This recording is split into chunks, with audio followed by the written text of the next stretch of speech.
اب आ जाए वो हदीस 6220। अमीर शाम के दरबार में हजरत साद इब्न अबी वकास को अमीर शाम कहते हैं कि तुझे कौन सी चीज रोकती है।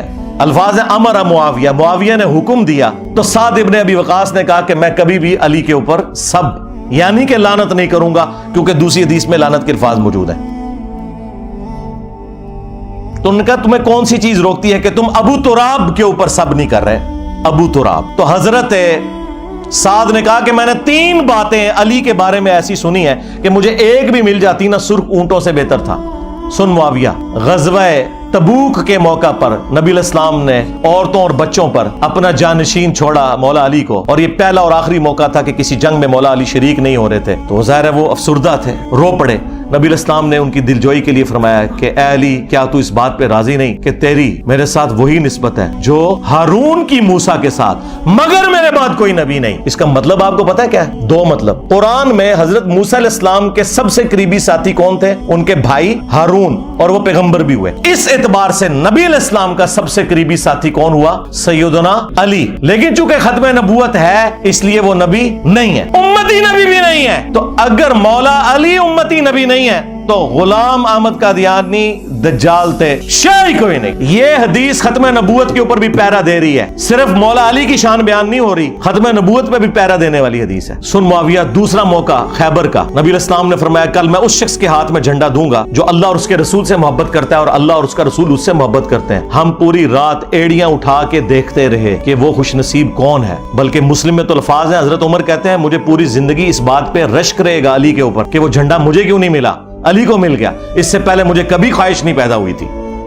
सुबह नबी इस्लाम ने हजरत अली को बुलाया, उनको आशोब चशम था, अपनी मुबारक लुआब दहन उनकी आंखों पे लगाई, शिफा हो गई, और फिर उन्हें रवाना किया और खैबर में फतह हुई। और तीसरा मौका जब नजरान के क्रिश्चियंस आए नबी इस्लाम की बारगाह में, सब दलाइल सामने रख दिए, फिर भी वो हठधर्मी पर उतरे, तो आयत मुबाहला नाजिल हुई, नदउ अबनाना अबनाकुम व निसाना व निसाकुम व अनफुसना व अनफुसकुम सुम्मा नबतहिल फनजअल लअनतल्लाहि अलल काज़िबीन। नबी इनसे कहो अपने बेटों को ले आओ, हम भी अपने बेटों को ले आते हैं। तुम भी अपनी औरतों को ले आओ, हम भी अपनी औरतों को ले आते हैं। तुम खुद आ जाओ, हम खुद आ जाते हैं। और फिर ओपन मैदान में अल्लाह के हुजूर दुआ करते हैं कि झूठों पे अल्लाह की लानत हो। और नबी इस्लाम निकले मौला अली, हसन, हुसैन और फातिमा को लेकर। हालांकि आपकी 9 बीवियां थी, उनको नहीं लेकर आए, वो भी अहलुल बैत है, लेकिन ये स्पेशल प्रोटोकॉल। और कहा अल्लाहुम्मा हाउलाई अहलु बैती, ऐ अल्लाह ये मेरे अहलुल बैत हैं। ये 3 फजाइल दरबार शाम में बयान किए हजरत साद इब्न अबी वकास ने, इस बात की दलील पर कि मैं मौला अली पे कभी भी सबो शतम नहीं करूंगा। इमाम नबवी जो है ना अहले सुन्नत में, उसकी आखिरी कोशिश होती है किसी तरीके से ना बनु उमैया के ऊपर पर्दा डाले। यहाँ उसने पता नहीं क्या पर्दा डालने की कोशिश, उसने कहा कि वो असल में मीरे शाम ये कह रहे थे कि मुझे कोई अली के फजाइल सुनाओ क्योंकि ये लोग गालियां देते हैं, मैं इनको कायल करूं।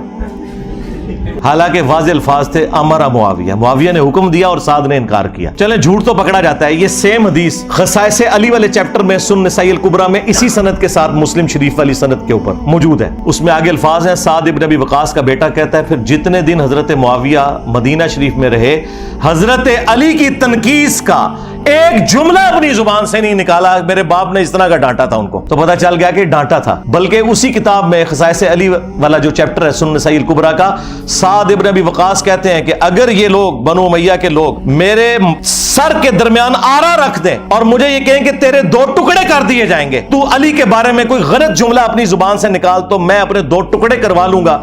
मैं अली के बारे में एक जुमला भी ऐसा नहीं बोलूंगा उनकी तनकीस का, जो कुछ मैंने रसूलुल्लाह से अपने कानों से अली की शान में सुन रखा है।